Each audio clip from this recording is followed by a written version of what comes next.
Ladies and gentlemen, it's all right to be a slave when you're dealing with Stone Jam. Ladies and gentlemen, Slave singing their hit, Watching You. We're going to have Slave with us this morning. Not evening anymore. Yes, yes, yes. As I said, when I finished the last video, I've been up. I'm wired, not from alcohol. I don't drink alcohol. Not from Coca-Cola or none of that junk. I don't drink none of that stuff. I'm just wired because there's a lot on my mind. You see, I've come up with a solution for the court against the SEC that I can't talk about because, see, that's what they've done. They've listened to my videos and they think they're preparing for me. Well, they're not prepared for what I'm about to do. Now, remember, these are trillion-dollar companies, so they can listen to voicemails, emails, phones. They can wiretap, and you'll never know because that's how they play their game. But it doesn't matter. I just wish people would understand how things really work in our system. You see, we have these guys who don't know nothing about the law and they'll read what some judge wrote and they will run with that as if that's some big deal. So let me tell you what the biggest deal is right now because it is that important. It has nothing to do with what the judge says from this point forward. The judge doesn't control anything. They've already messed up. You see, when I came in and said, hey, how come nobody's representing this group? I just questioned the entire case. So it doesn't matter what the judge does. It doesn't matter what the outcome is because now they're going to have to overturn it. Because this group is being mentioned more than 300 times throughout these proceedings. And there's nobody representing them, but their property, their assets, their interests is being talked about. So now they have to deal with it. Now they are talking about somebody else claimed to be part of that group, but wasn't attempting to represent the group. Ladies and gentlemen, I came in as a temporary representative of the group. Definitely temporary. Let me get rid of this stuff because I don't have time for that right now. Ladies and gentlemen, like I said, nobody has brought a counterclaim against the SEC because the Internal Revenue Service and Congress has said, no, you can't do that. And I am now challenging that, saying that they don't have the right to do that. Congress does not have the right to interfere with the right to petition or the right for a person to defend themselves. They're interfering with several amendments. The First Amendment, their right to petition for redress. The First Amendment strictly prohibits Congress or any other member of government from interfering with your right to petition for redress. Go back and read it. It says Congress shall make no law that abridges that right. Congress can't sit up there and make a code or an ordinance saying, no, you can't do that. That's not law.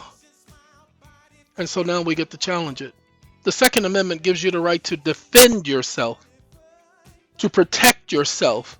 Well, one way of protecting yourself is filing a grievance.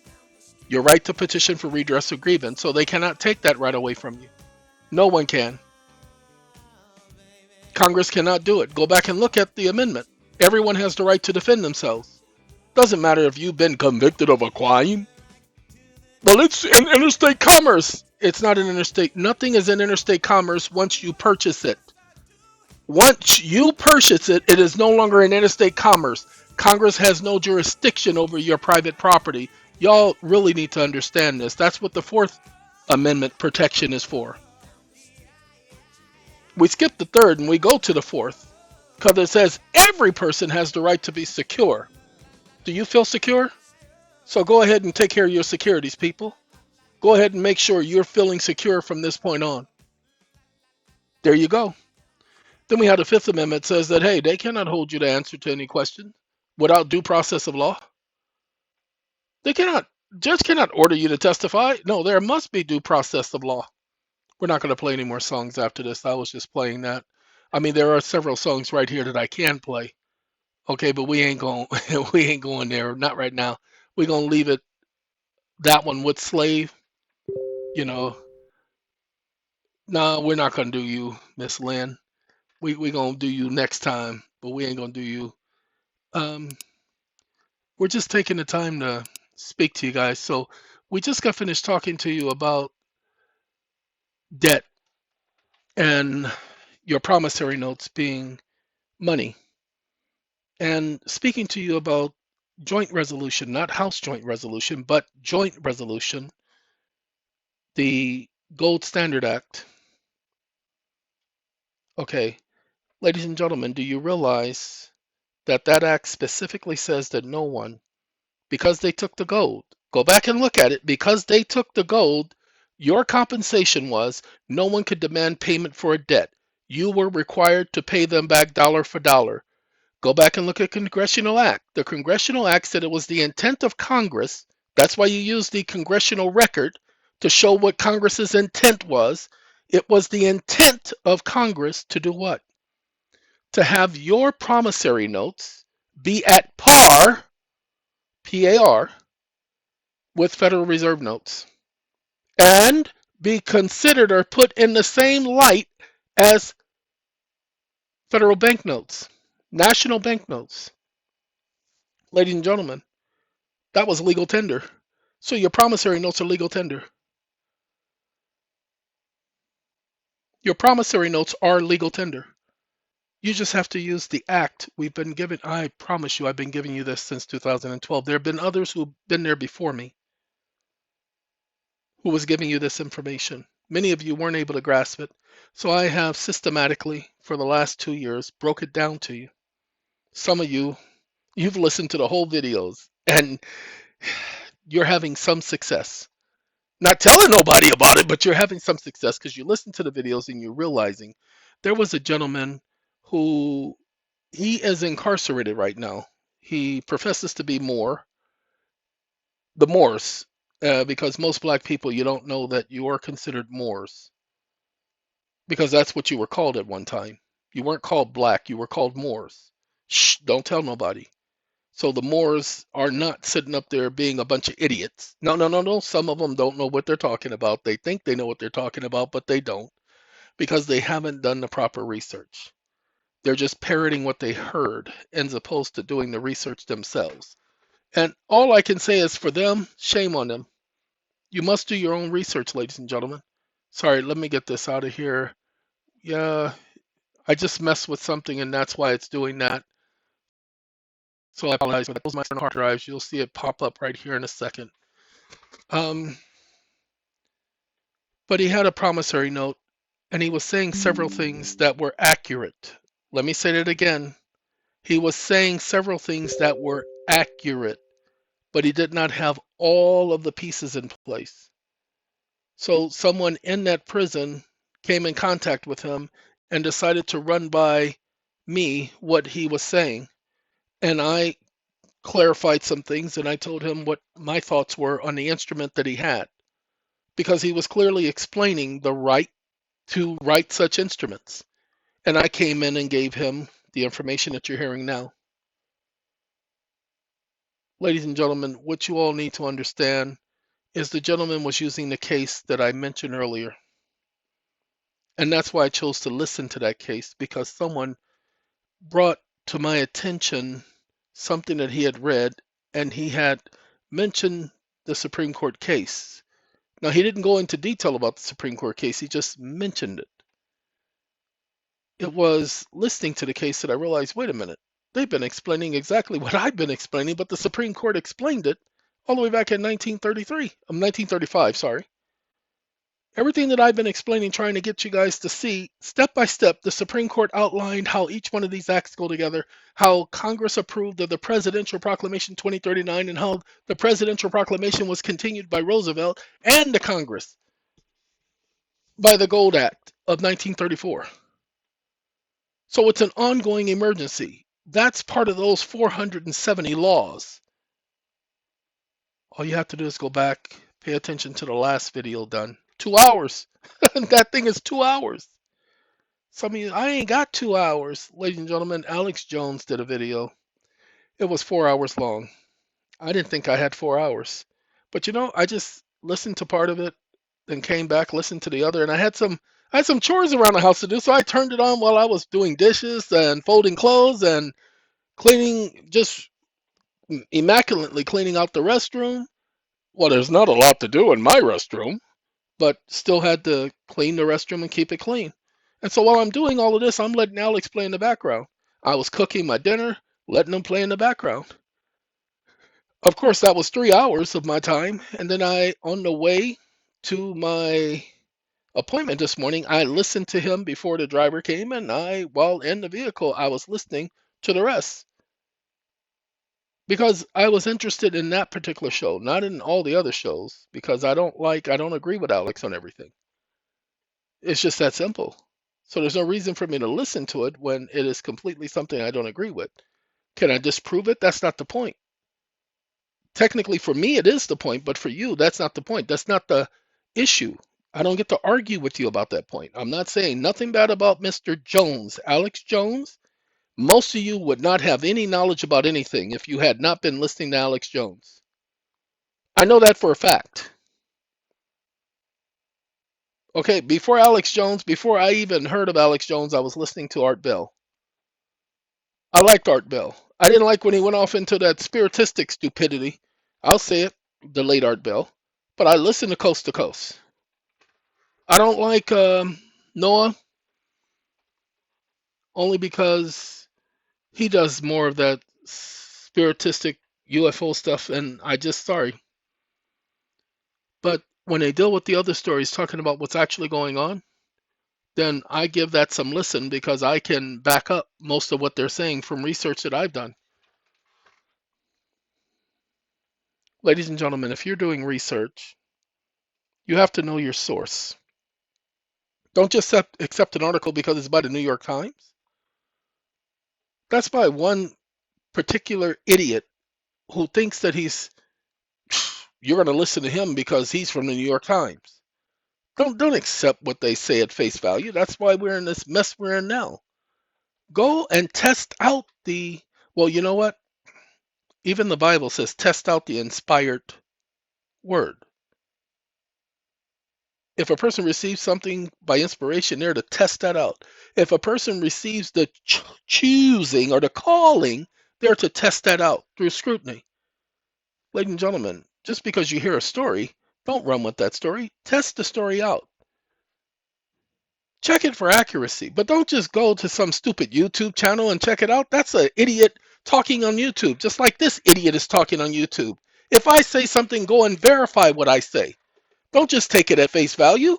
Do your research. Confirm what I say. But yes, I show it to you, but what if I'm not showing you it correctly? What if I'm misinterpreting it? So go do your research. Confirm what I'm saying. Don't take my word at face value. But you're never wrong. Oh, yes, I may be wrong from time to time. There have been times when I misunderstood something because I read it too fast and had to come back and tell you this is the understanding. That's happened quite often. Look, I'm going to show you guys something. We're going to go here just for a second. Not going to stay here. This is the Biblia. We're going to got to go over here. It's going to make me do that. It's not responding. Okay, there we go. We can go to Genesis 1:1. Everybody knows Genesis 1:1. Y'all know, man. Y'all know. I'm sorry. I got to go here. All publications, then I got to get rid of that. So let's do all publications again. Go here, and we can go New World. It's a new world. Small world, huh? Small world. Baby kids. They don't die. They tried to multiply. Ladies and gentlemen, all the Bibles say the same thing.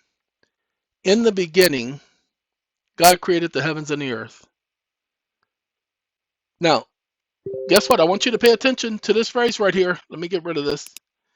It says, in the beginning, God created the heavens and the earth. What beginning? Hold on. I want you to pay attention. I promise you, if you thought you knew something, you will learn something. In the beginning was the Word. And the Word was with God, and the Word was a God. The other Bibles say God. So in the beginning, that's the beginning it's talking about, ladies and gentlemen. That's the beginning it's talking about. It's not talking about any other beginning. This one was in the beginning with God. So let's go ahead and prove the Word was with God, and this one was in the beginning with God. All things came into existence through him. So let's go ahead and see that beginning. Pay attention though, so that you can see what John was prophesying about and giving us the history about. Oh, you didn't think it was a prophecy? Really? All things came into existence through him, and apart from him, nothing came into existence? To this day, nothing comes into existence without his assistance. Man doesn't invent anything. They don't create anything. They only piggyback off of what's already there. Man has never created anything new. There is nothing new under the sun. You all know that. Ladies and gentlemen, verse 26. Hold on. I said verse 26. Why are you playing with me, computer? Then God said, let us make man in our image, according to our likeness. And let them, remember, this is context, have in subjection the fish of the sea, the flying creatures with an S. Fish, there's not fishes. So fish of the sea, including the entire group, the flying creatures with an S of the heavens, the domestic animals with an S, and all the earth and every creeping animal that is moving upon the earth.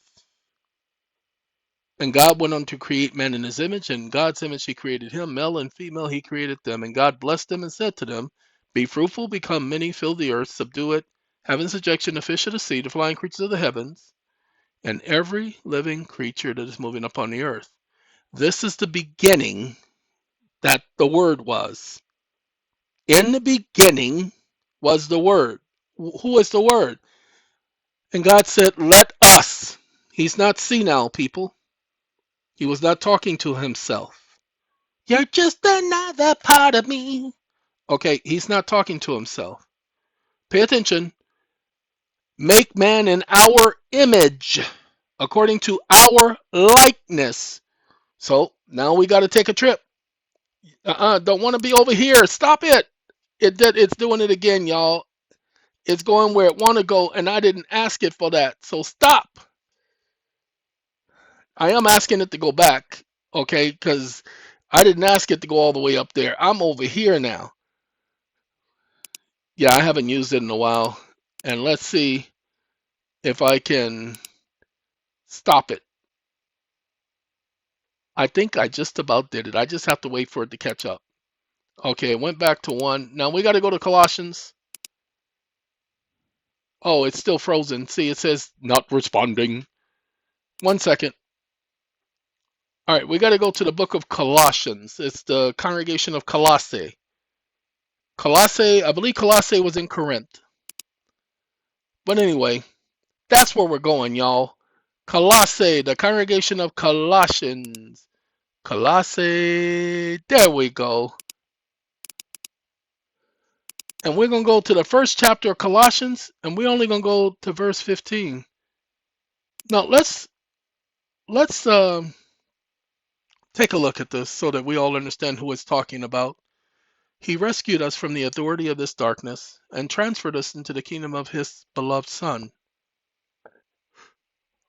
By means of him, we have our release by ransom, the forgiveness of our sins. He is the image, let us make man according to our image, of the invisible God, the firstborn of all creation. Firstborn of all creation. So let's go back to the beginning where, remember, we're talking about the beginning, in the beginning. So let's go back to the beginning where creation started. You see, he is the firstborn of all creation. He is the image of the invisible God, the firstborn of all creation. So let's go to where we get creation starting so that we can find out what image he is. Just simple. I just want to cover it. In the beginning, God created the heavens and the earth. So this is the beginning of creation. But it's not the absolute beginning of creation, because remember, he says he's the image of the invisible God, the firstborn of all creation. So the first thing he created dealt with the heavens. The heavens includes all of the heavenly creatures. Remember, Genesis is not talking about the creation of heavenly creatures. Between Genesis and verse number 2, that's quadrillions of years. You really do need to understand this was not a day. The day did not start, pay attention, until verse number 3. This is eons passing by between 1 and 2. Imagine that. That's why scientists can tell you that the earth is at least 17 billion years old. The creative days were not 24-hour days. And they couldn't be because the sun, remember, sun was created. So the 24-hour days was not the sun. So people looking at it 24-hour day, I don't know. So let's get back to this image. Then God said, let us make man in our image. Then it says Jesus is the image of the invisible God, according to our likeness. He's not talking to himself. In the beginning was the Word, and the Word was with God, and the Word was, some Bibles say, a God. Other Bibles try to say Jesus is God. However, pay attention, this one was in the beginning with God. According to the beginning, Jesus was with God, not was God. Because if this was a Trinity, there'd be no reason for him to say, let us make man in our image.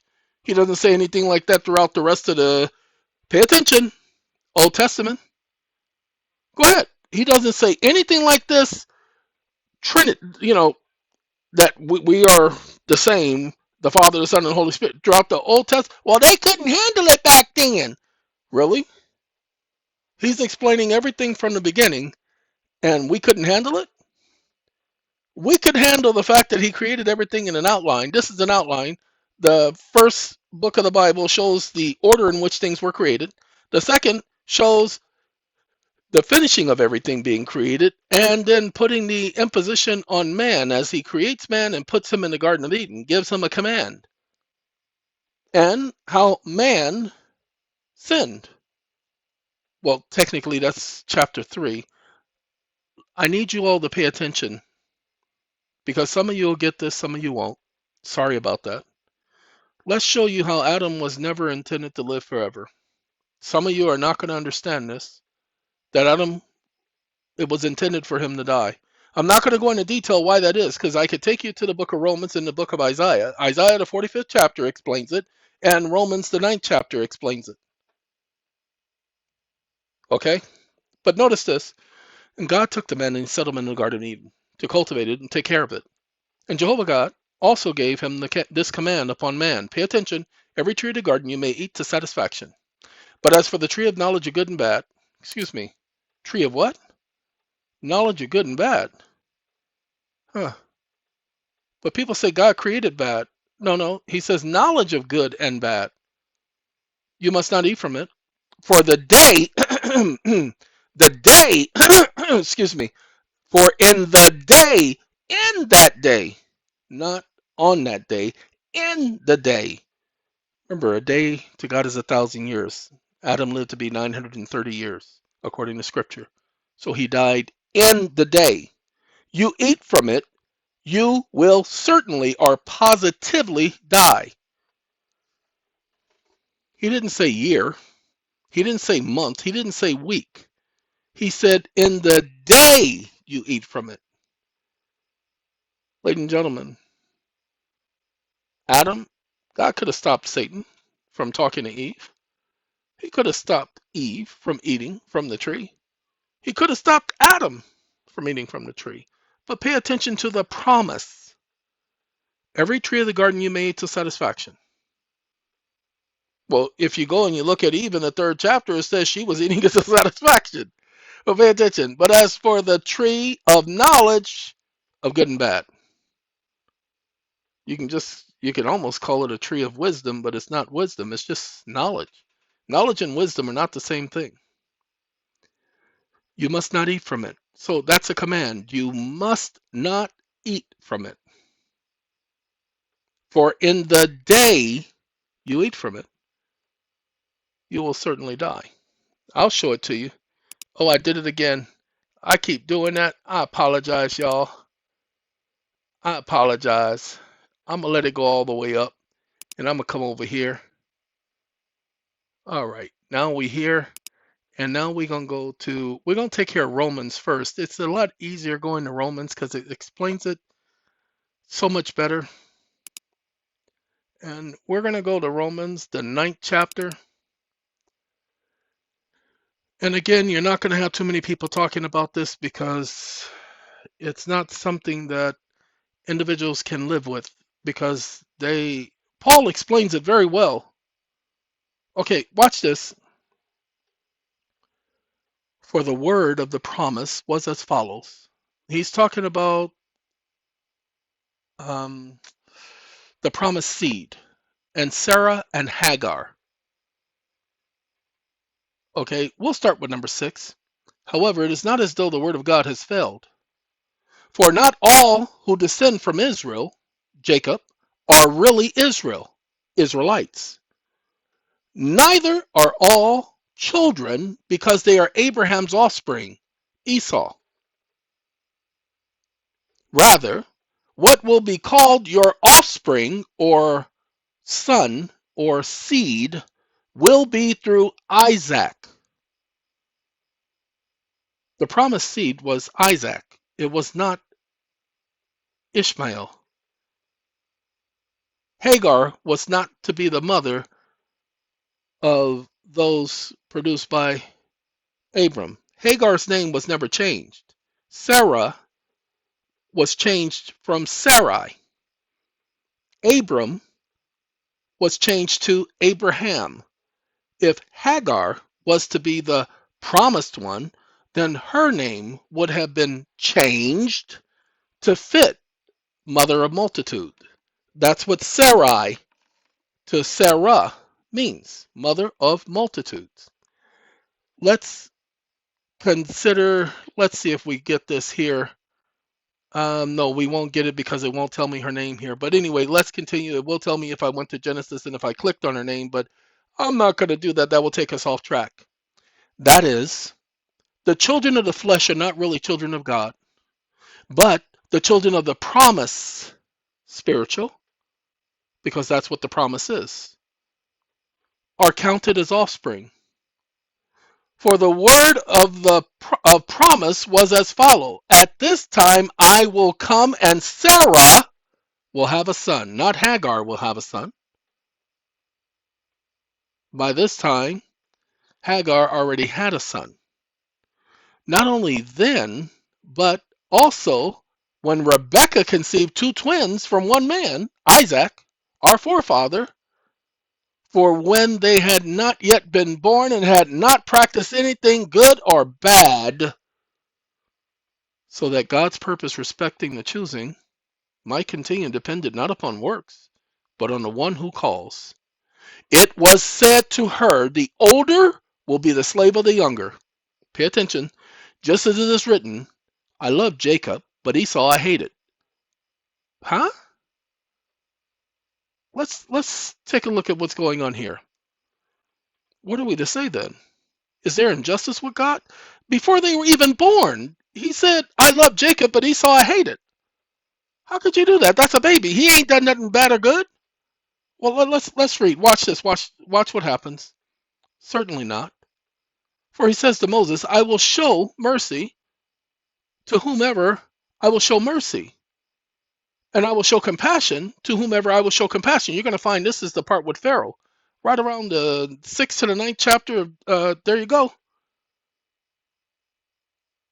Oh, no. Okay, this is one where he's talking about a God merciful and so forth. But he did tell Pharaoh in the 6th chapter, verse, I believe it's the 9th chapter, verse 16.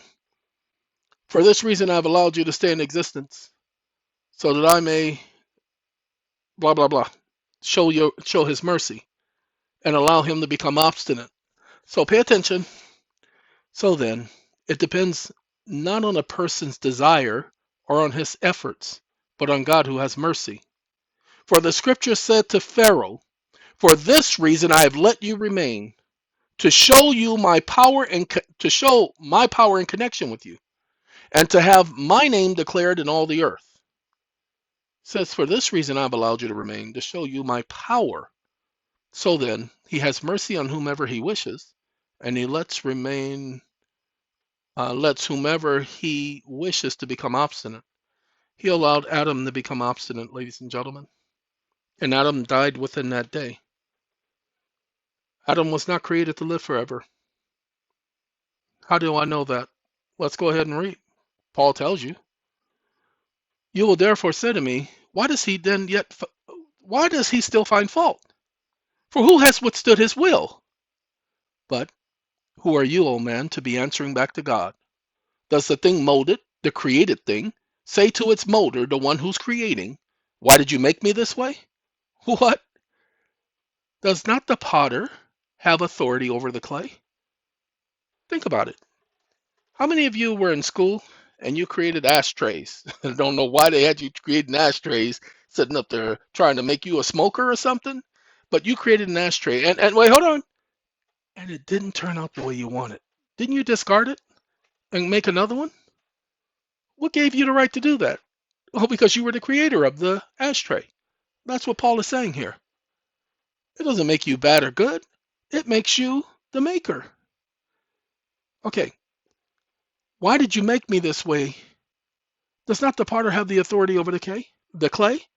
To make out of the same lump a vessel for an honorable use, another for a dishonorable use?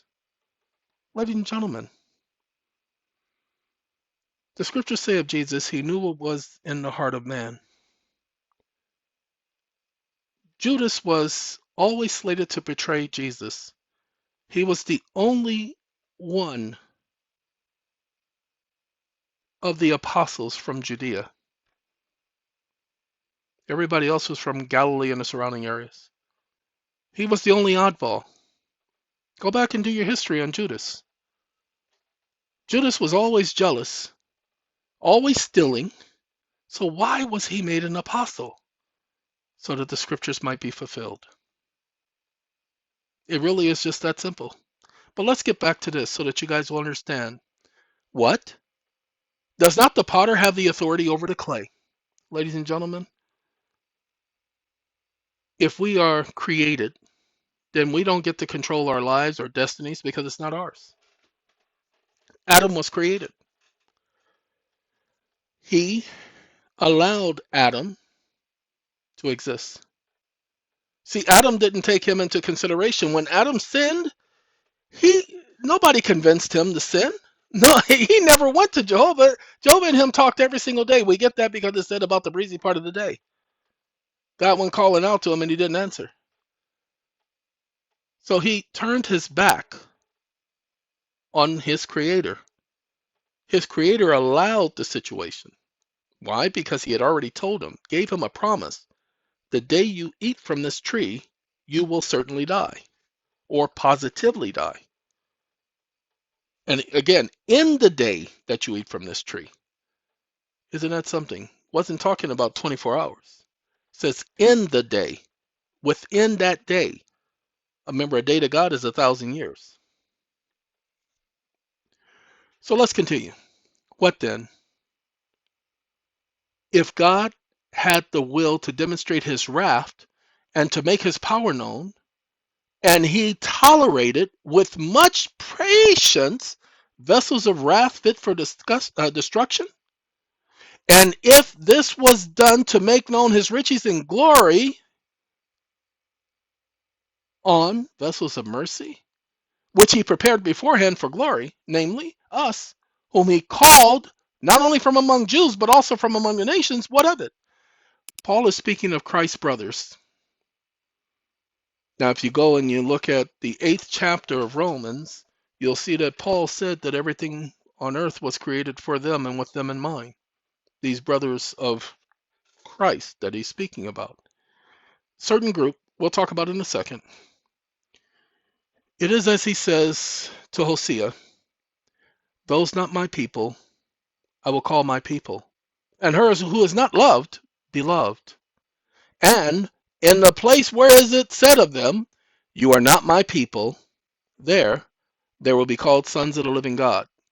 Remember, he chose people of the nations. Even Paul said, since you have rejected the information I'm trying to give to you, I will now turn my attention to the people of the nations. Didn't Jesus say the same thing? Jerusalem, Jerusalem, how often I wanted to gather your chicks together as a hen, gather you together as a chick gathers her, or a hen gathers her chicks underneath her wings, but you will not have it. Your house is abandoned to you. So it is as he says in Hosea, those who are not my people, I will call my people, and her who is not beloved, beloved. What is it saying? It's saying he will have mercy on those to whom he has mercy. That's what it's saying. Pay attention. And in a place where it was said of them, you are not my people, they will be called sons of the living God. Moreover, Isaiah cries out concerning Israel.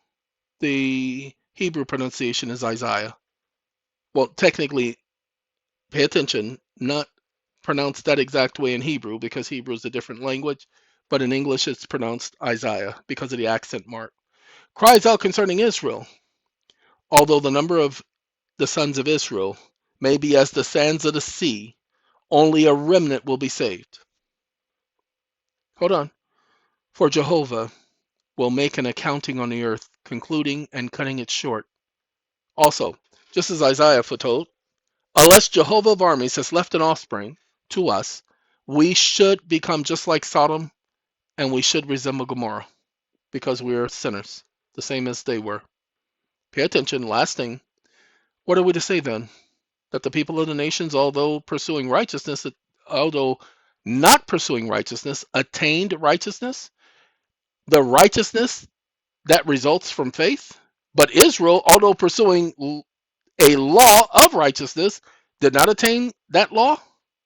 For what reason? Because they pursued it not by faith, but as by works. Faith without works is dead, is what Paul is saying. Same thing James says. They stumbled on the stone of stumbling, Christ Jesus. As it is written, look, I am laying in Zion a stone, a stumbling, and a rock of offense. But the one who rests his faith will not be disappointed. Now we go to the 8th chapter because we got to explain something because this is what Paul. Wait, stop it. Stop it. Stop. Okay. It ain't going to just let me go like it did before. It's going to make me work.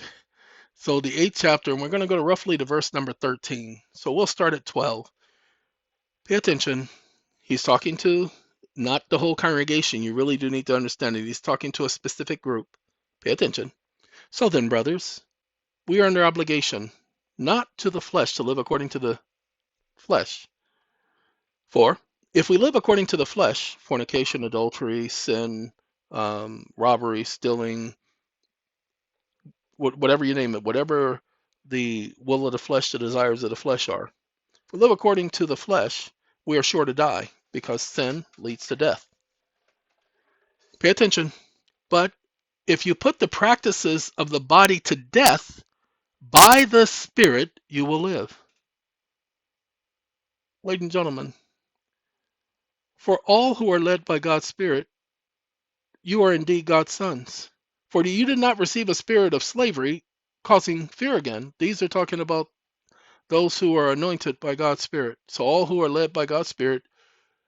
Then he says you did not receive. So they received this gift. It's called the gift of the Spirit. They receive a spirit not of slavery, causing fear again, but they receive a spirit of adoption as sons. So they become spirit sons of God, just like Paul just said, by which spirit we, the brothers, cry out, Abba, Father. The Spirit self bears witness with our spirit that we are God's children. If then we are children, we are also heirs, heirs indeed of God, but joint heirs with Christ, provided that we suffer together, that we also may be glorified together. Pay attention. Why? For I consider the suffering of the present time do not amount to anything in comparison to the glory that is going to be revealed in us. For the creation is waiting for the eager expectation for the revealing of these sons of God. Now I say these sons of God, but of the Son of God, this spirit adoptive sons of God. The revealing who they are. Who are they really? They got people in these churches talking about being apostles. There are no apostles since Paul.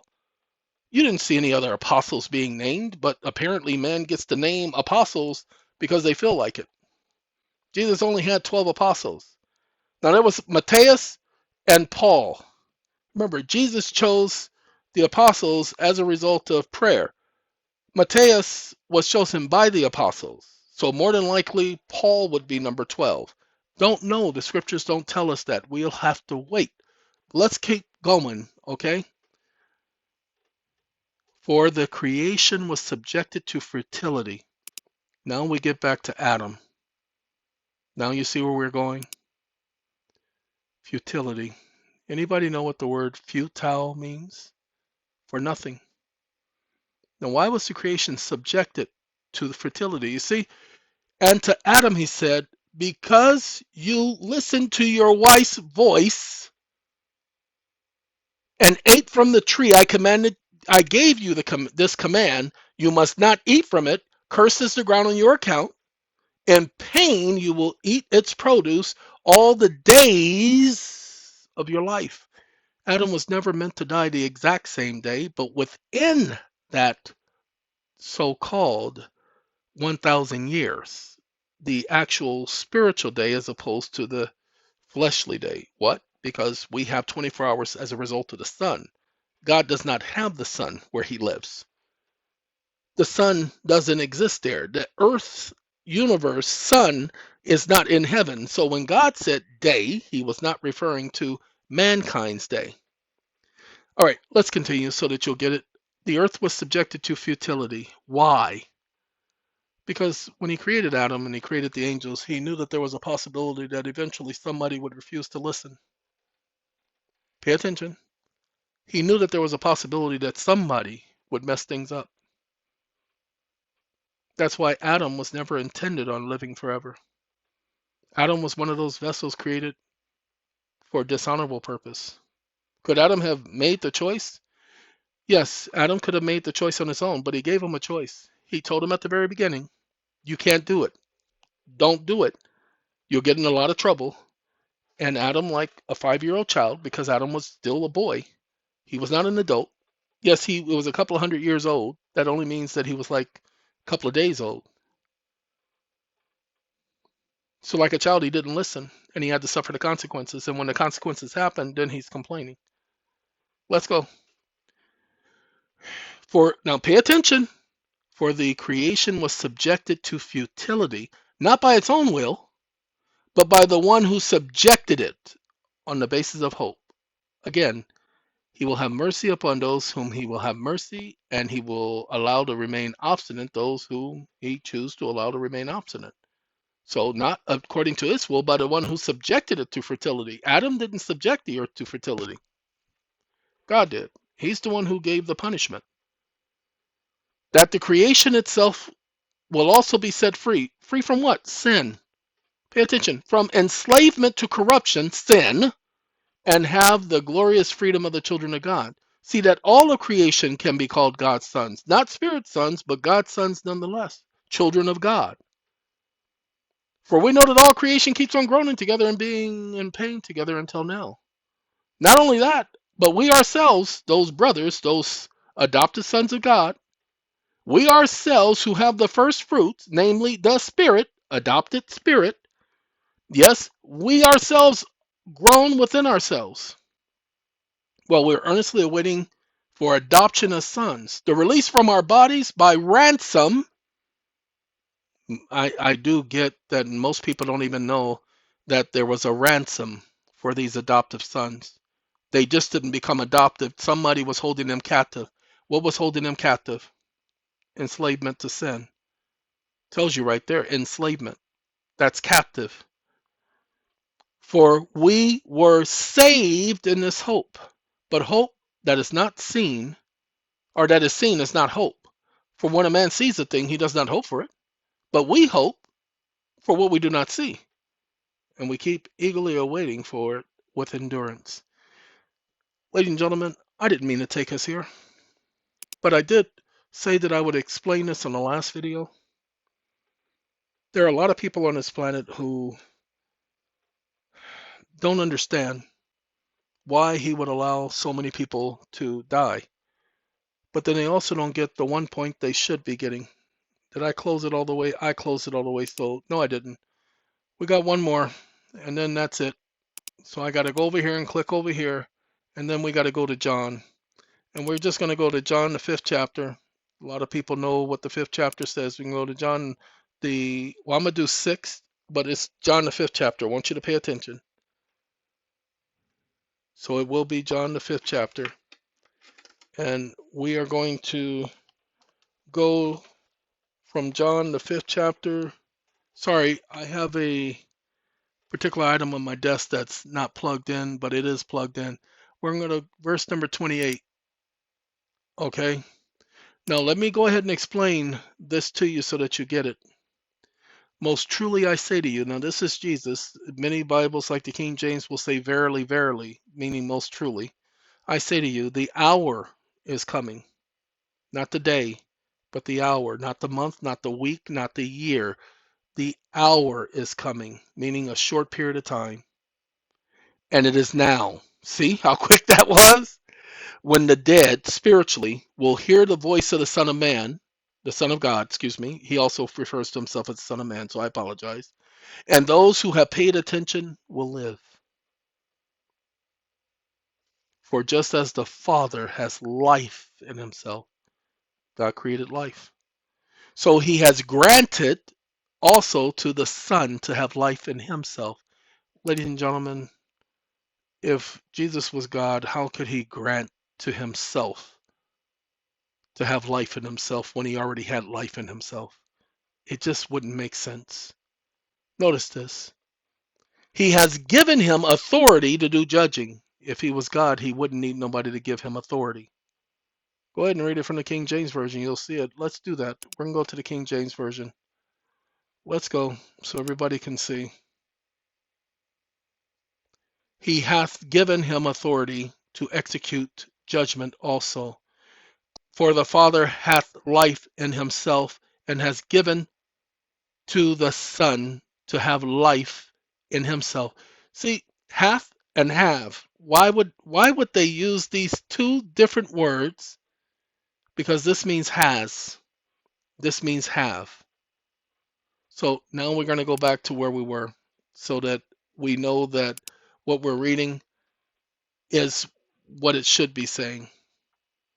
He has given him authority to do judging because he is the Son of Man. See, told you, Son of God, Son of Man. It says, do not be amazed at this. The hour is coming in which all those in the grave, memorial tombs, will hear his voice and come out. Those who did good things to a resurrection, the promised hope. That's why when you see people dying, they have a hope of a resurrection. He can bring back that which was destroyed by death, by sin. He can cause it to come back to life. Not reanimation, Lord have mercy. No, but creating anew that which was. And just like a computer, we have hard drives. Our computer fails. We take the hard drive and put it in another shell. This is not a spirit. Pay attention, not a spirit. It is the memory. It is the memory. He takes and puts that person's memory and personality and characteristics in a new shell. It's not a spirit. Remember, they're dead. They're in the grave waiting to hear his voice. They're asleep. And those who practice vile things, bad things, wicked things, to a resurrection of judgment. Why? Because they're like Adam. They have a choice now. They're going to be given a clean slate to do right, to do wrong. Go read the 20th chapter of Revelation and have it explain that to you. Jesus says, I can't do a single thing of my own initiative. Just as I hear, I judge. And my judgment is righteous because I do not seek my own will, but the will of him who sent me. God promised a resurrection for all the people who have died. We look at the Maui situation. Ladies and gentlemen, Man is wicked. Man is evil. Maui, you know, wasn't a natural occurrence. I can prove to you it wasn't a natural occurrence.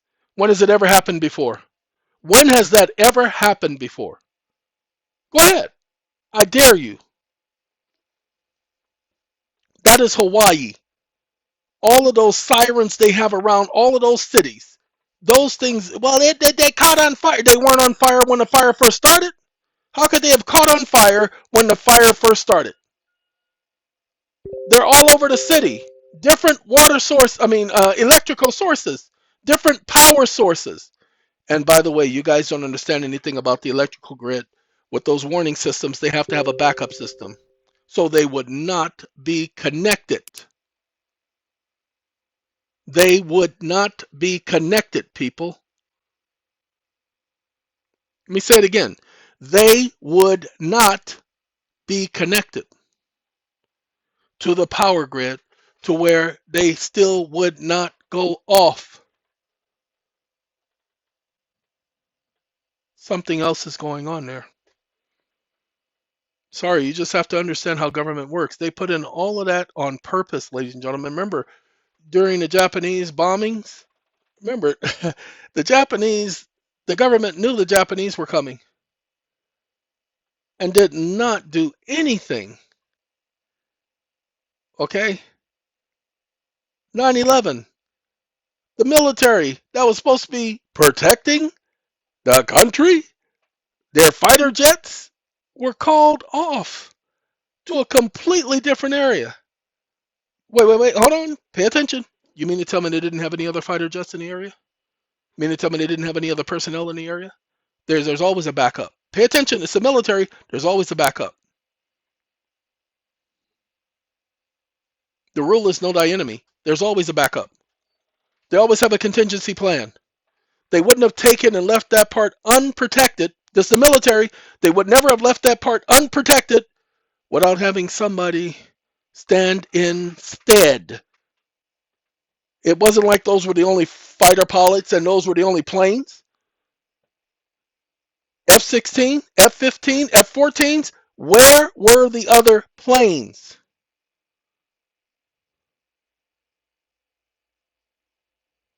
Where are the reservists? Where were the other planes?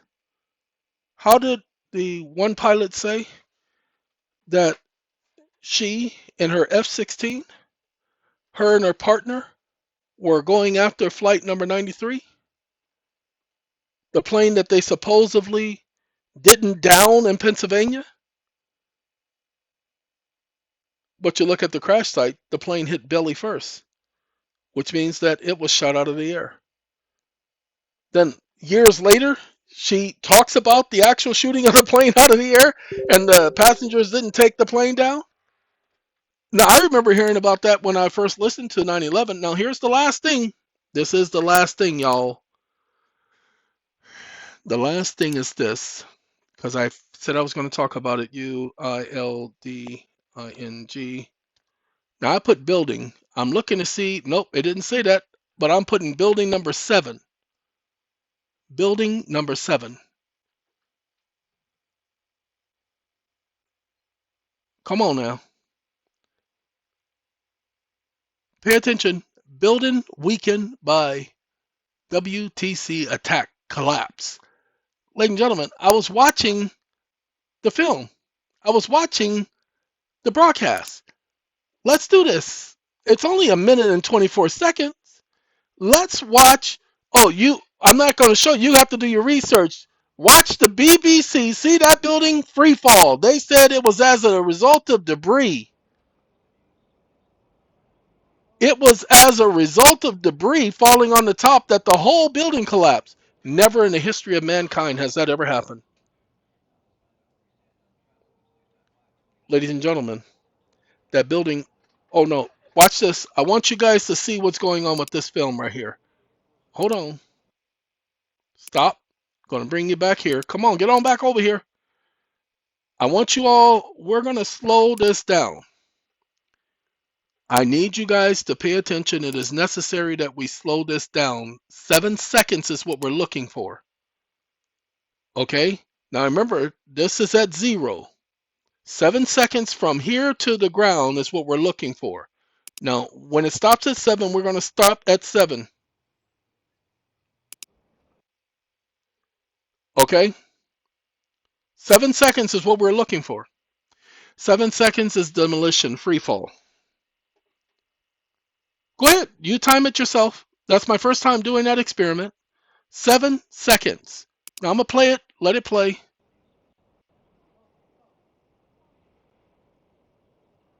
Okay, 7 seconds is free fall. No building collapses in 7 seconds without help. Don't take my word for it. Go and do your research. Demolition experts have already spoke on it. Look at that, it's 3:33. No, I'm not getting any sleep today, but today is an off day for me. It's just going to be a conversation day. And I'll probably take a nap in the middle of the afternoon because tomorrow's going to be longer. Now, this one is a lot longer. I'm not going to listen to any of them. I wish I could do, let's see, it's BBC broadcast is what I'm looking for. I'm not looking for CNN because I was watching CNN that morning. Well, there's your problem. World Trade Center number 7. I keep saying, ladies and gentlemen, forensic engineers on a World Trade Center number 7, what I want everybody and their grandmama to explain. Everybody and their grandmama to explain building number 7. That's an hour long. I'm not going to click on that video, but I need to put BBC. Okay. I need to do BBC because they did a broadcast that morning. Comes out explaining. I'm not going to do that anyway. Let's do this. We're gonna building 7. We're gonna put BBC. BBC. And let's see. I don't want reporters on camera. I want them, the young lady who is doing the broadcast, and she talks about, this is it right here. Ooh, doggy. Ladies and gentlemen, this is the best video of all times. I do need y'all to understand that when this was being played, this was live. I watched CNN that morning and they cut to this broadcast from the BBC like they often used to do. I don't know what CNN does now because I haven't watched CNN in about 15, 20 years. It is not my go-to source for news. But let's pay attention to this right here. We're going to turn up the volume, pump up the volume, pump up the volume. Now, more on the latest building collapse in New York. You might have heard a few moments ago, I was talking about the Salomon Brothers building collapsing. Hold on. Ladies and gentlemen, I saw this live. I was watching this live. As I said, my habit was to turn on the news first thing in the morning. Because it was gray, all the film was gray, I thought it was an old movie or something. I thought I'd left my channel on the wrong station because when I went to sleep, I set my channel to CNN. That was the first thing I watched was the news in the morning. Watched it in the evening before I went to sleep. And then I set the TV in the living room because I did not use the TV in the bedroom at the time because I wanted to sleep without interference. So I set the TV in the living room to CNN. And so the first thing I got up, I turned on the TV, fixed my breakfast, and watched the news. And so I thought it was an old film. So I remember this part right here. Watch this. And I didn't know it was Building 7 behind her until these guys did this video. Watch this. And indeed it has. Apparently that's only a few hundred yards away from where the... Hold on. Wait, what'd you say? And indeed it has. I was talking about the Salomon Brothers building collapsing. And indeed it has. Apparently that's only a few hundred yards away from where the World Trade Center towers were. And it seems that this was not a result of a new attack. It was because the building had been weakened. Wait. Hold on. It's not the result of a new attack. The building had been weakened, and it's already fallen. Look, come on, I want you guys to pay attention. He says the building has already fallen. Brothers building collapsing. And indeed it has. Apparently that's only a few hundred yards away from where the World Trade Center towers were. And it seems that this was not a result of a new attack. It was because the building had been weakened during this morning's attacks. We'll probably find out more now about that from our correspondent, Jane Stanley. Jane, what more can you... Okay, hold on now. The building has already collapsed. It's not standing right now. It's a shame. Even the Pentagon was hit and is burning. They don't even say what it was hit by. Hold on. Tell us about the Salomon Brothers building and its collapse. Well, only really what That's the Salomon Brothers building right here. Hold on. This is the Salomon Brothers building right here, ladies and gentlemen. He says it's already collapsed. Now, how did he know? How could he have predicted that that building would collapse? Town in New York behind me, down by the World Trade Centers, of just an area completely closed off. Hold on. Be quiet, woman. Ladies and gentlemen, they're not from New York. They don't know one building from the next. They would have known the Twin Towers, but they definitely wouldn't know that 49-story building, 49 stories, is the Salomon Brothers building. Solomon and Solomon.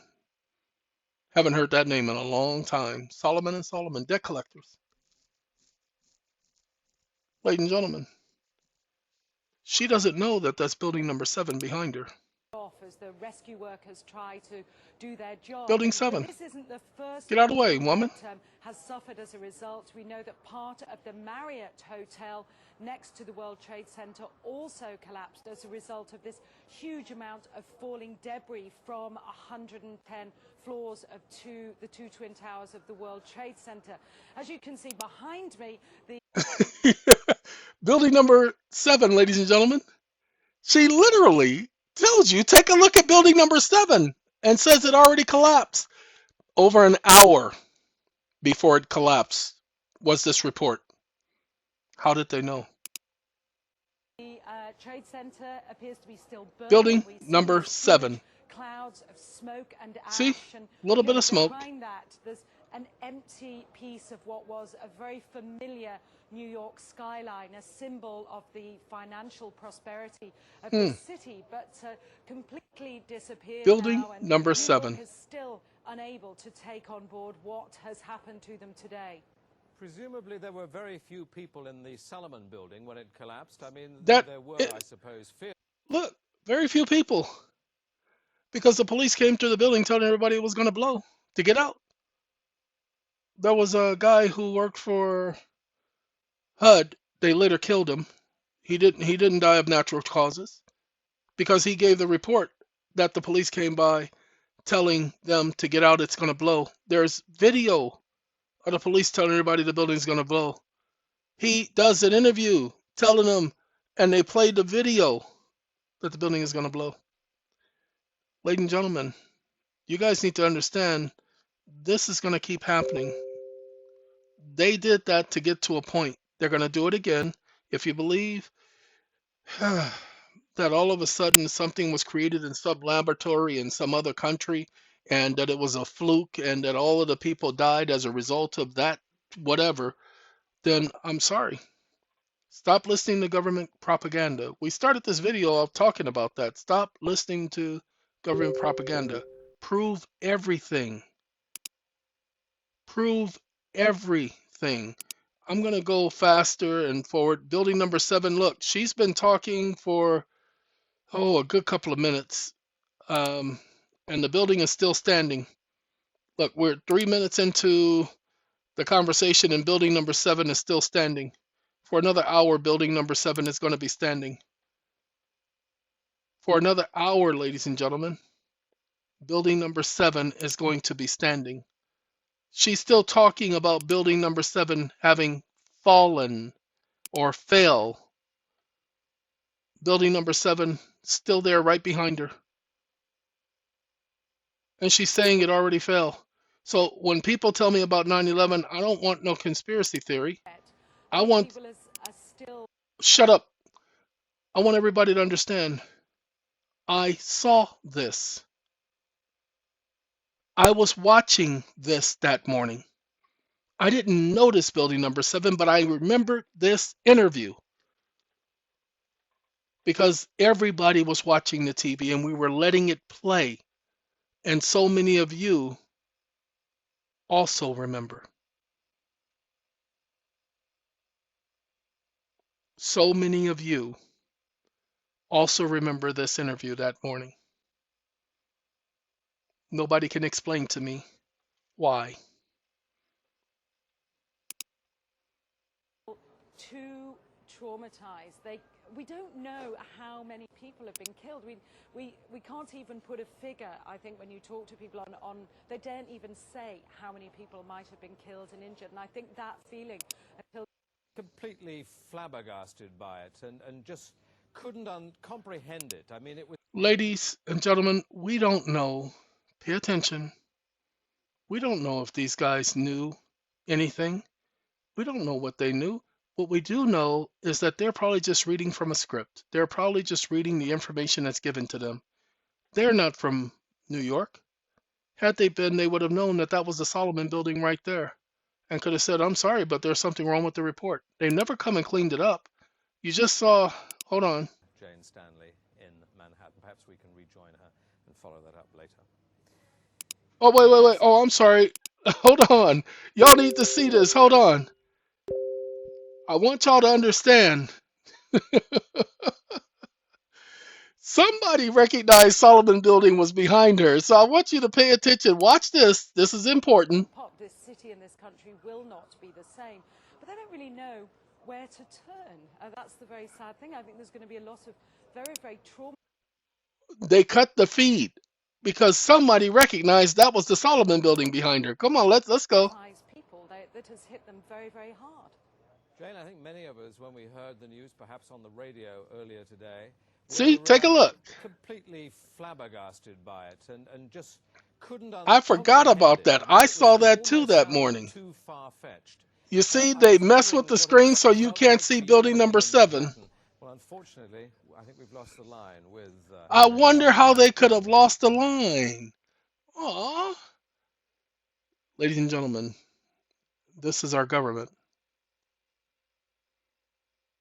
This is our government. Can't go to any of these. Jesse Ventura, his conspiracy theory series, episode number 7. Very hard to get. I have a copy of all the episodes. And so, with that being said, I know I can't because it is quote unquote copywritten material. Okay?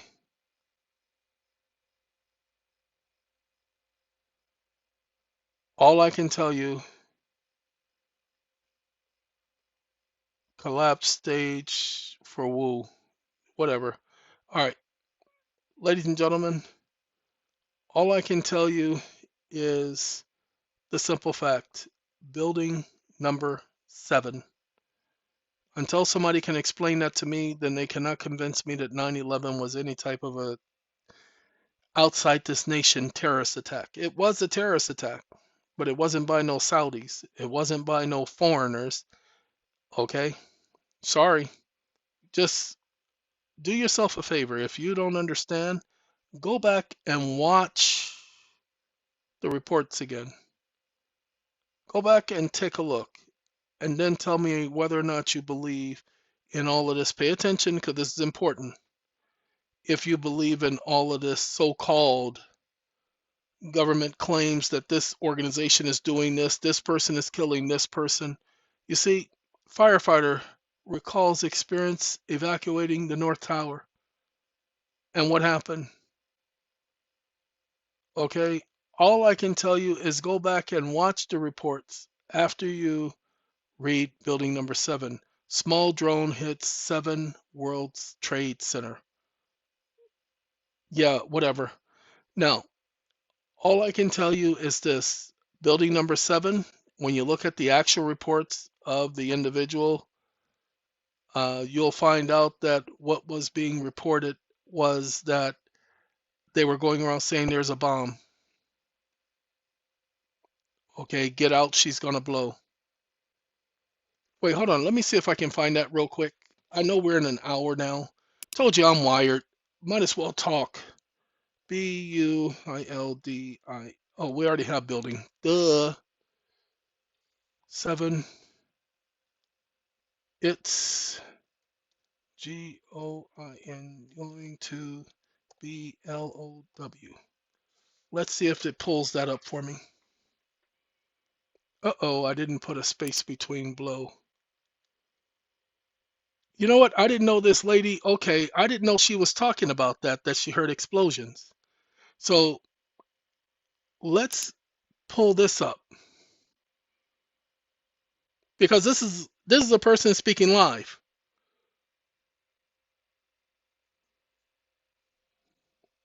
And so she has no reason to lie. I don't know what was going on, so I decided to look out my window. It's a building complex, so you can see the other side of the building. It started going into smoke.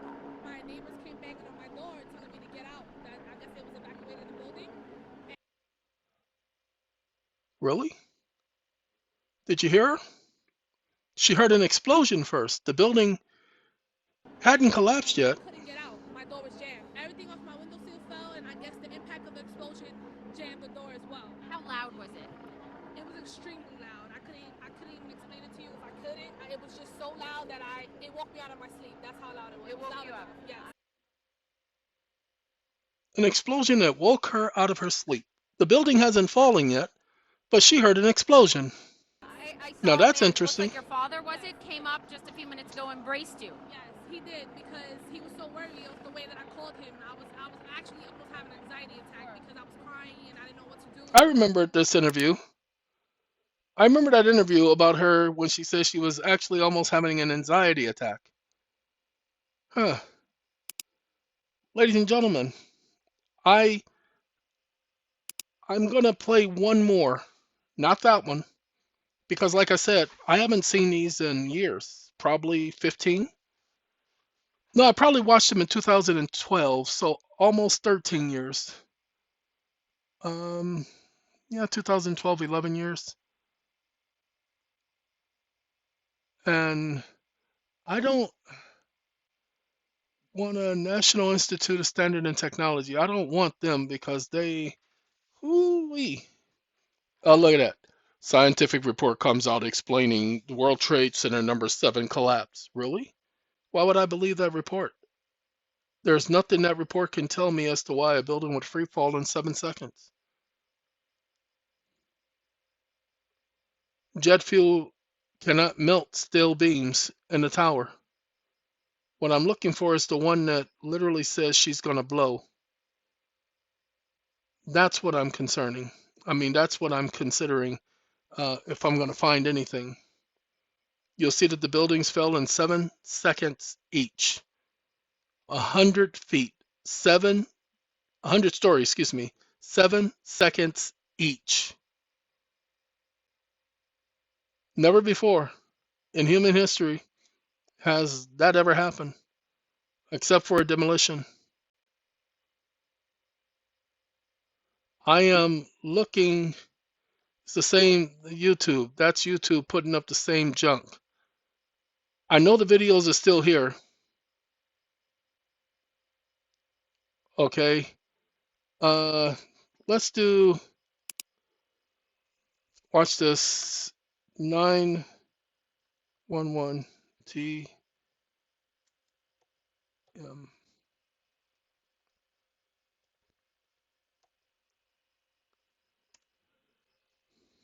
Thermite, because that was the reports. Explosives claims, National Geographic. Reporters on camera as buildings start to collapse. How do you get jet fuel to melt? I would do that. Let's see. 8,000 classified documents hold 20-year secrets behind 9/11 attack. Let's see if we can find out about these classified documents. I haven't seen this article. ABC Action News. Welcome back. Saturday marks the 20th anniversary of one of the darkest days in our country's history, the terrorist attacks on September 11th. And this week, 2 more victims were identified, bringing the death toll to 1,647 people. And all new at 11, twin light beams are lighting up the sky over Palm Harbor tonight. The lights will be on for the next 2 nights from 8 to 10 p.m. at the Curlew Hills Memory Gardens. It's another way to remember all those who lost their lives on that tragic day. Earlier this evening at 6 o'clock, I-Team investigator Adam Walser outlined how terrorists moved to the Bay Area and lived amongst us in the months before the 9/11 attack. New tonight, he's digging deeper into why we're still waiting for answers about who may have helped them 2 decades later. Really? In the months that followed the 9/11 attacks, the federal government spent millions on investigations, interviewed thousands of people, and traveled the globe in search of evidence. Then Florida Senator Bob Graham, who led the Senate Intelligence Committee that investigated 9/11, said crucial information was never provided to Congress. Whatever. Each tower is made up of 236 steel columns. They stand just 26 inches apart around the perimeter. More than 43,000 windows complete the outer skin. Inside, steel plates stretch across the void, topped with nearly 1 million tons of concrete to create 110 floors. The North Tower is crowned with a final feature, a 360-foot communications mast. Now they have a new task, to make this outer skin strong enough to support the weight of the tower. The Twin Towers' external skin goes up first.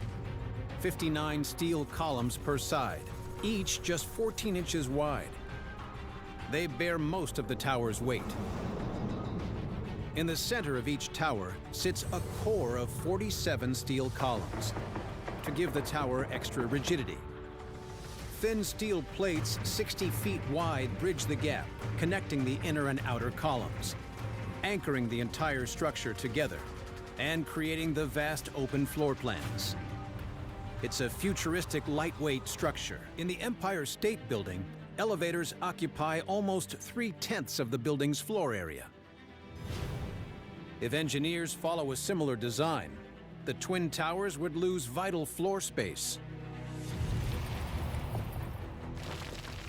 The taller a building is, the more elevators it needs to service it. But the shafts take up valuable floor space. The subway system in New York provides inspiration, where local trains stop at every station and express ones fast-track to key hubs. So engineers add 2 sky lobbies to the Twin Towers. These are special floors where people can switch from a large-capacity express elevator to a local one. So multiple elevators can share the same shaft, increasing the usable floor space. When engineers design the Twin Towers, they protect against a crash from the largest aircraft at the time, a Boeing 707. But the hijacked aircraft are much larger Boeing 767s, carrying 20,000 gallons of kerosene. This jet fuel pours down through the 12 miles of elevator shafts onto other floors, spreading like wildfire. Inside the towers, there are thousands of tons of office furnishings, many of them highly flammable, so the fire spreads unusually. Ladies and gentlemen, I'm not going to play the rest of this because now I know that this is a lie. Go ahead and look up jet fuel, highest burning temperature. Let's do this. Let's do it now.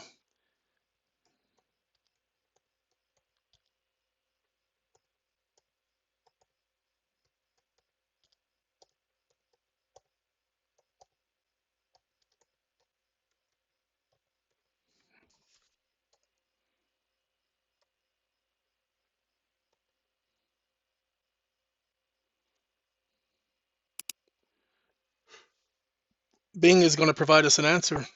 Jet fuel, maximum burning temperature.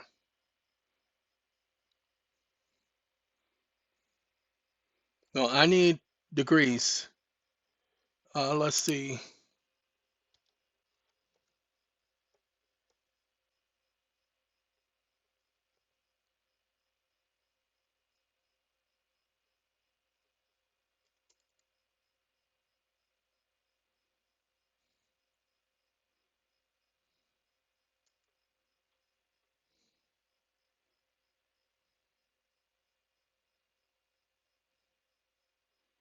I don't know how to spell Fahrenheit. There it is.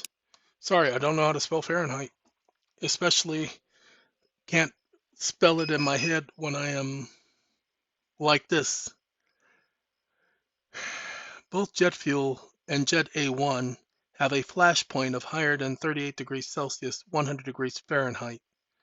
The auto ignition temperature is 400 degrees Fahrenheit. So we want the maximum burning. And I know 400 degrees Fahrenheit is not the maximum.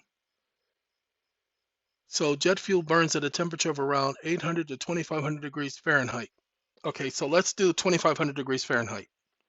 Even if you add the office furniture, pay attention. Even if you add the office temperature, get out of here. I don't want you. You know I'm about to click on that. Get out of there. Even if you add the office furniture, that won't increase the temperature. This man decided to put jet fuel can't burn steel. The theory goes on since ignited jet fuel in 9/11 didn't get enough to melt steel. Jet fuel burns at 800 to... I'm actually interested. It says given the adequate oxygen, certainly. For instance, you can get an approximate maximum flame temperature for kerosene burning in air and a higher concentration of oxygen in an increased temperature of 3800 degrees. No, sorry, doesn't matter. Jet fuel burns at a certain temperature. You cannot, no matter how much furniture you add to it, you're not going to increase the burning level of jet fuel. We're talking science. We're not talking anything but that. Doesn't start to melt. It says, noted that most steel doesn't start to melt till around 2700 degrees. The truther claims that the prominent 2005 in Prominence 2005, when a conspiracy theorist noted that most steel doesn't start melting. Let me get rid of that. I'm curious. So you guys, let's be curious, like Sylvester said. Calculation. I don't want people who's gonna do anything other than, he goes on to explain that just because steel melts at around 2700 degrees doesn't mean that it can be significantly compromised at tower temperatures, so much so that it would lose its ability to support much of anything. And I agree with him. I agree with him. So to illustrate this point, Ty uses a half-inch steel beam to support a 250-pound anvil. He will then pulls out what he claims to be an identical beam that is heated at 1,800 degrees. They're saying he's claiming this. Why would he do all of this to be claiming?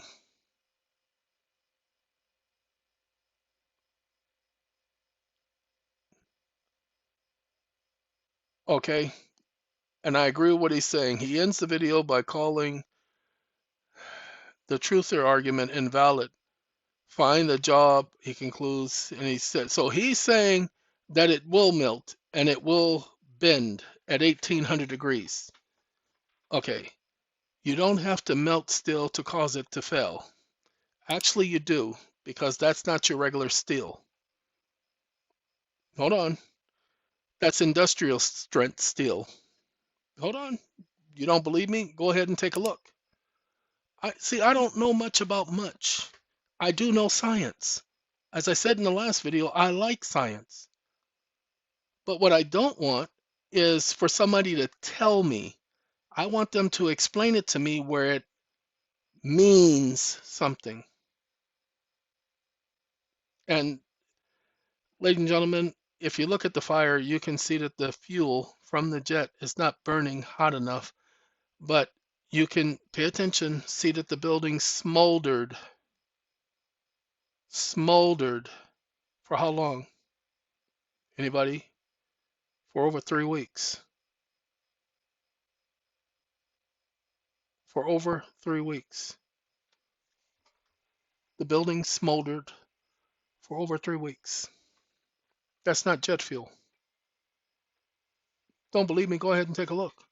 They were putting water on the building. That's not jet fuel. It says it's asking me to do Chat GPT. So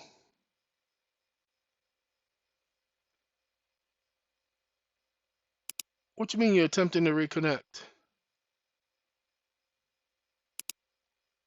I want precise. Forget that. Oh, now, now you don't want to answer the question. Oh, so you want to be stupid, Bing. It's been answering the question all this other time, then all of a sudden now it don't want to answer the question. A man decided to put, I don't care about that one again. Can jet fuel melt beams? This is Reddit. Let's try Reddit. I don't like Reddit, but I'm going to try Reddit just for a second. Then I'm going to let this matter go, and you guys can go do your research. Without getting too technical, still has many traditional states between solid and liquid. You do not need to liquefy steel to lose its structural rigidity. Ladies and gentlemen, it's industrial steel. So let me do that. Forget that. Because people are not understanding. This is not the same steel you go to Harbor Freight and buy or Home Depot.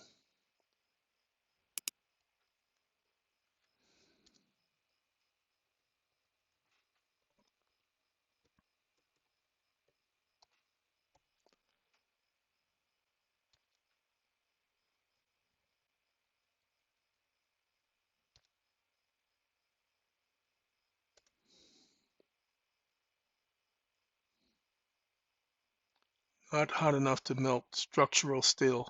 See, they're saying structural, industrial, structural is what I'm saying.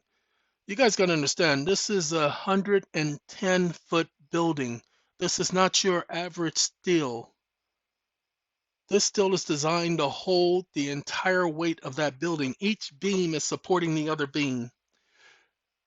So even if it did burn that hot, it's not hot enough to collapse the entire building because it would have to compromise. See, the whole building fell, all four corners.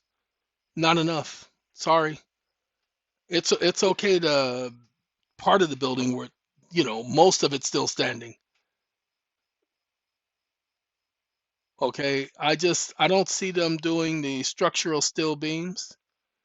And so the question is lost because they're not asking the right question. This is industrial strength steel beams.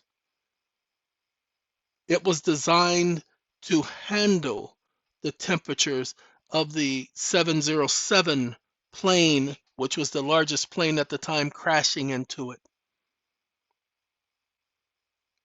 Okay, so no, industrial strength. I only use logic. And if you notice, everybody's question is, can it melt steel? That's not the question. The question is, can it melt industrial strength steel?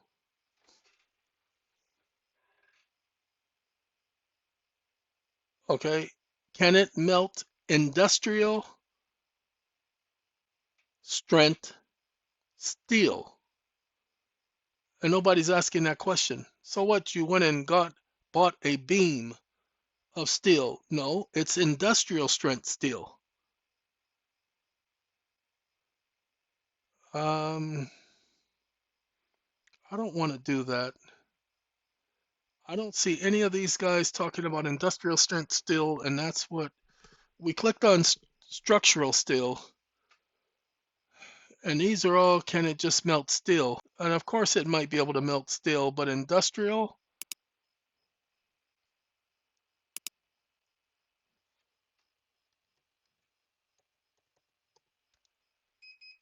Let's see.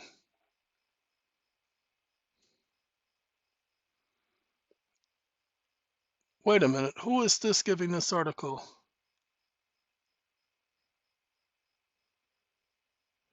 Jet fuel burns at 800 to 1500 degrees Fahrenheit, which is not hot enough to melt structural steel.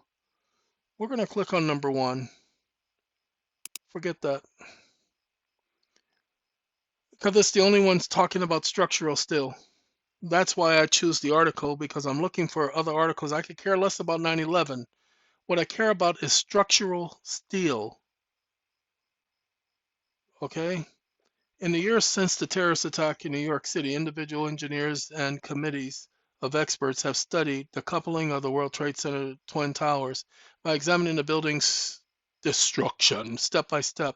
Experts are learning how the building fell and discovered ways to build stronger structures and answering the questions. What caused the towers to fail? Talks about the aircrafts being 10,000 gallons of fuel. No, because they were at the end of their flight. They were landing in New York. Going to Boston, I'm told. Many of them. So that means they would have burned most of their fuel. Shh, don't tell nobody. Whew. All right. Now, heat from fires. Nope, because that wouldn't increase. You guys must understand, even if mattresses and everything else was burning, that would not increase the heat of jet fuel. See, jet fuel burns between 800 to 1500 degrees. Not good enough. The temperature is not hot enough to melt structural steel, but engineers say that for the World Trade Center towers to collapse, the steel frame didn't need to melt. They just had to lose some of their structural strength from the intense heat.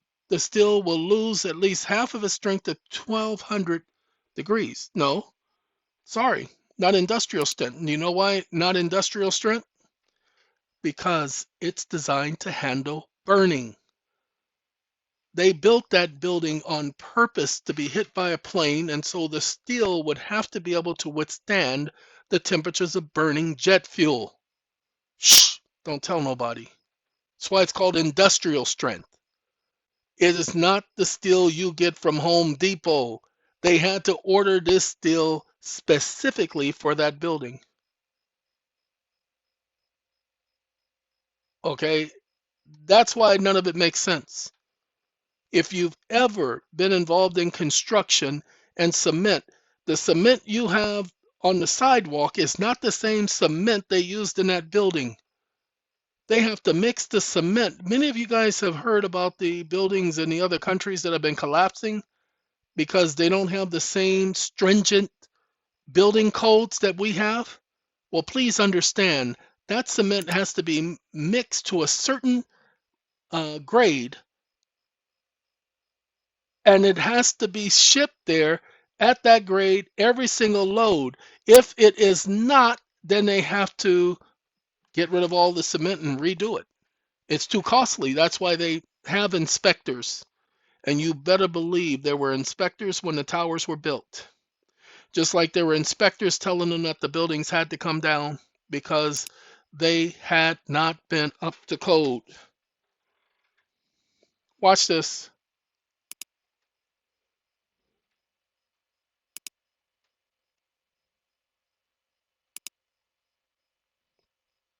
Reports that the World Trade Center towers had failed inspection and needed to come down.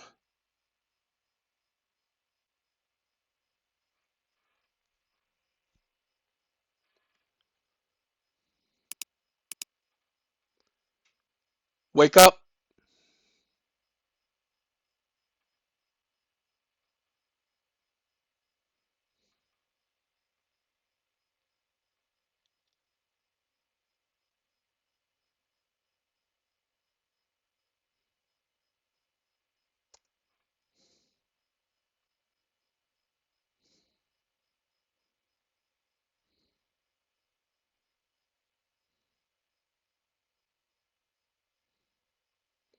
Stop listening.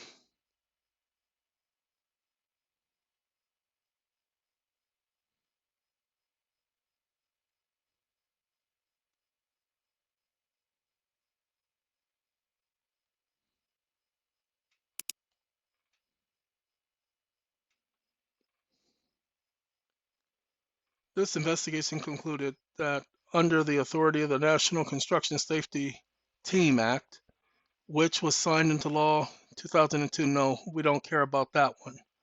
Federal Building Fire and Safety Investigation in the World Trade Center, that's 2005. Nope. I'm looking for before the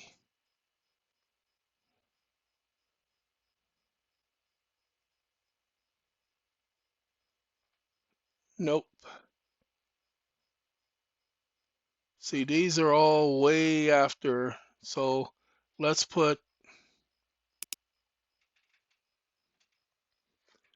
2000.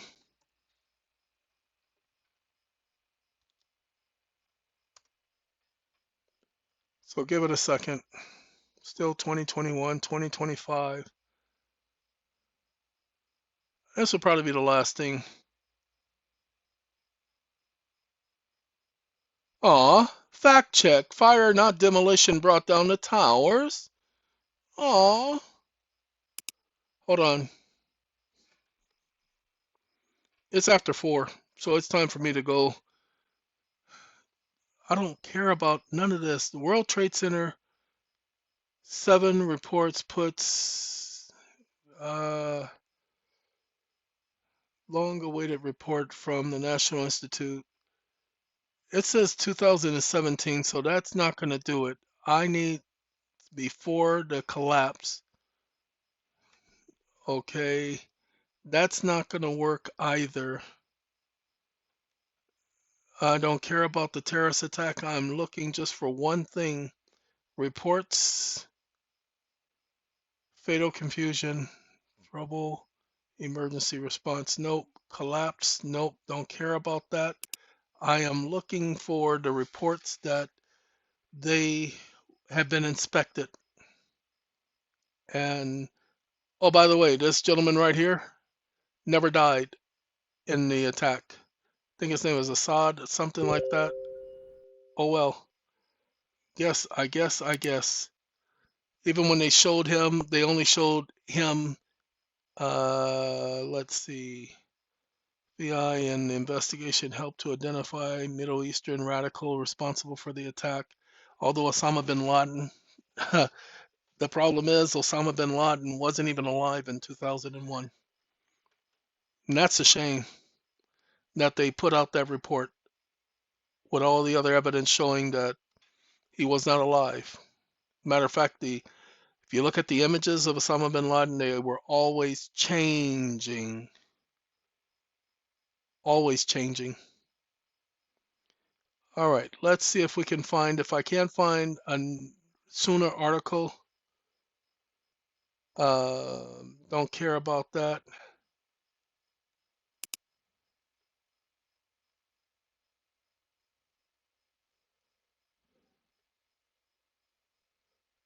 No, we're gonna go here because most of the articles are sensationalism. Most of them are continuing the narrative, and that's why I don't want to see anything from 2021 or anything like that. This was September 23rd, and I am not looking for this because this is gonna stick to the narrative. We have September 7th when the second plane hit, but how is this? Oh, that's 2021. I need a real date, and I'm not going to find it. And I can't ask ChatGPT because it will give me the wrong answer. Okay, watch this.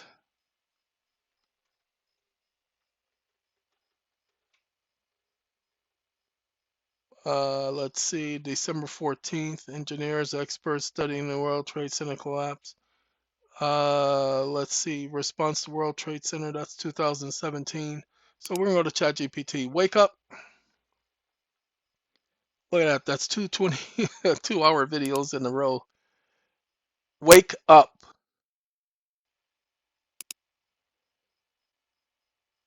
Prior to 2021, comma, the inspection report of the World Trade Center towers showed that the building was riddled with lead paint and asbestos.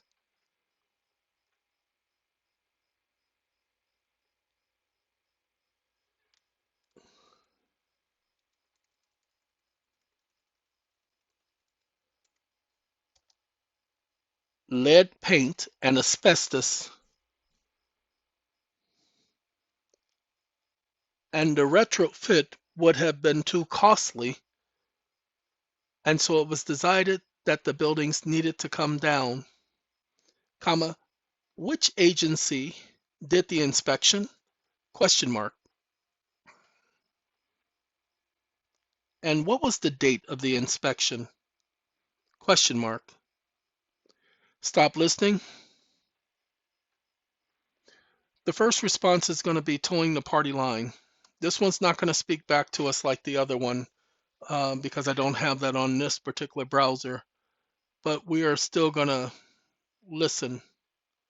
Oh, the buildings were destroyed in the September 11th. See, it's going to stick to there is no evidence of wake up. The building was designed in the 1970s.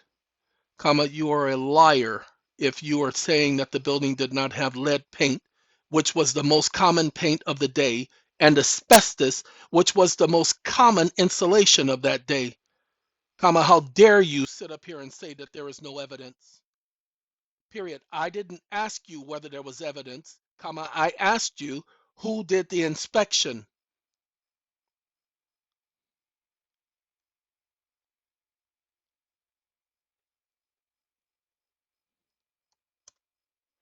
Stop listening.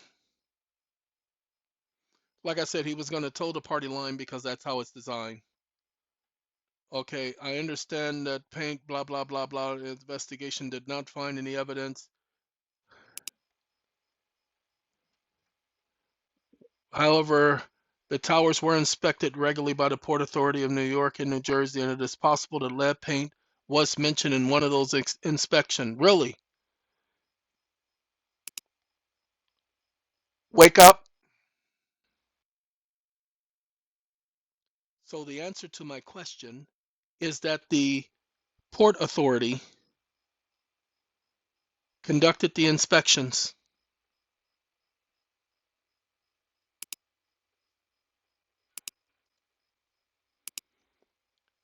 comma, and they did mention lead paint and asbestos among some of the other flaws of the aged buildings, comma,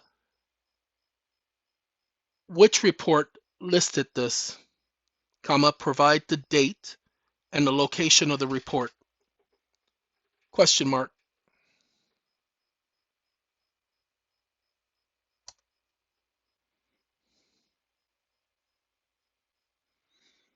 Stop listening.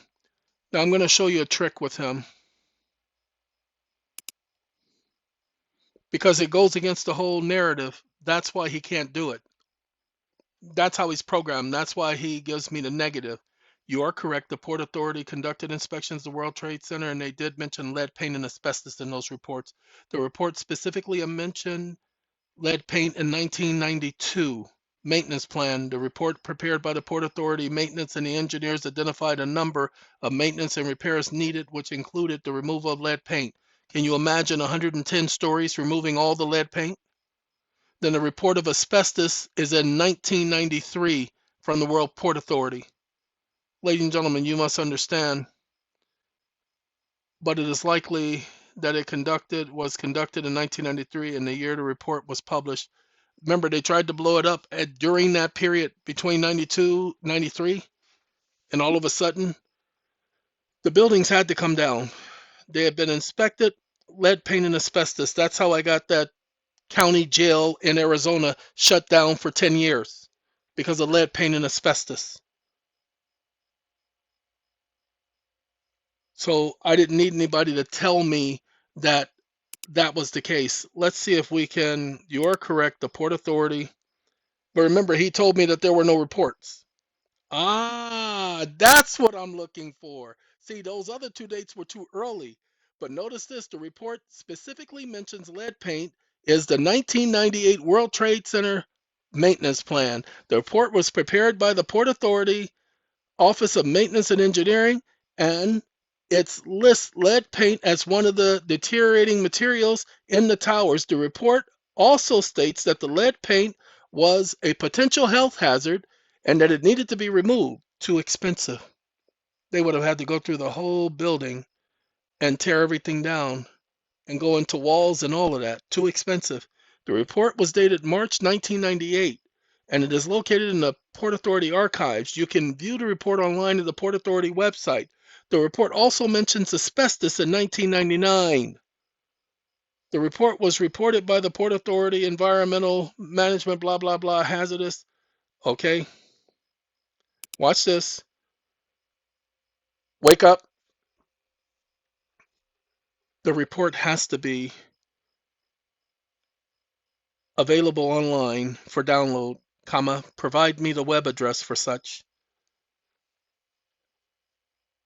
Direct download.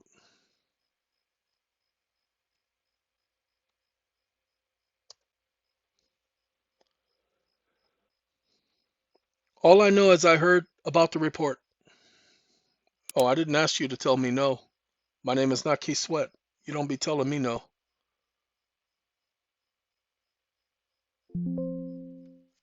The idea, ladies and gentlemen, do not go for the okie doke. Stop listening.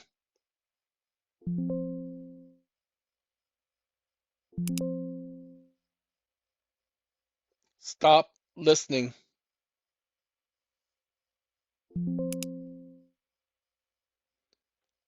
Ladies and gentlemen, do not go for the okie doke with the system.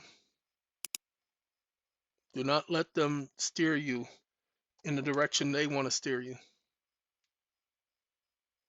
Oh, because it says web, W-E-B-B.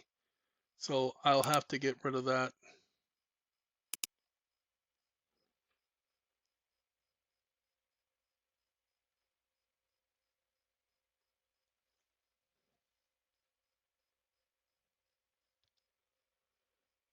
I'll probably get a couple hours of sleep now.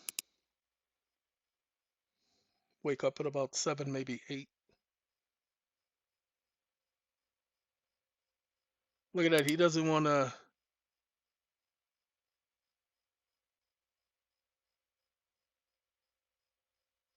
He doesn't want to give it to me.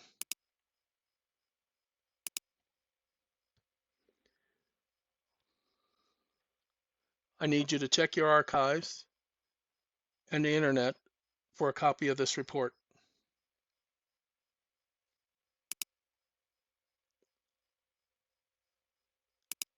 I need you to check your archives and the internet for a copy of this report and provide the download link.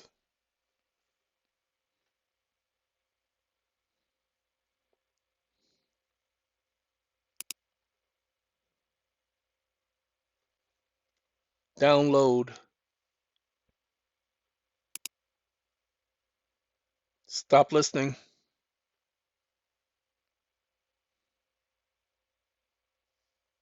Look at that. He gives me a link.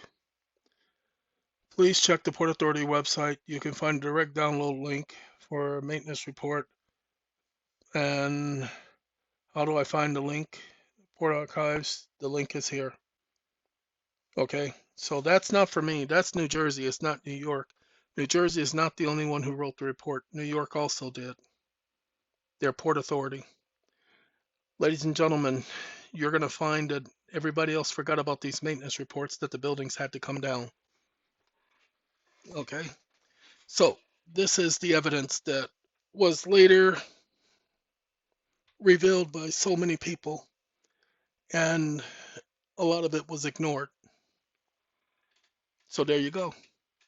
All right, so stop believing the propaganda, stop believing the news just because they tell you something. If you're going to do research, that's how you're going to have to do your research. You're going to have to search. You're going to have to stay away from just relying on what somebody tells you. An hour and 50 minutes, man, we're almost 5 o'clock, ladies and gentlemen. So that's 24 hours straight that I've been up because I woke up at 5 o'clock yesterday on the dot. My alarm woke me up. So I'm going to go because I do need to get some rest or I will be horrible because I got paperwork I need to put together. I hope all of you take care. I hope this information was beneficial. We will talk the next time. Arrivederci.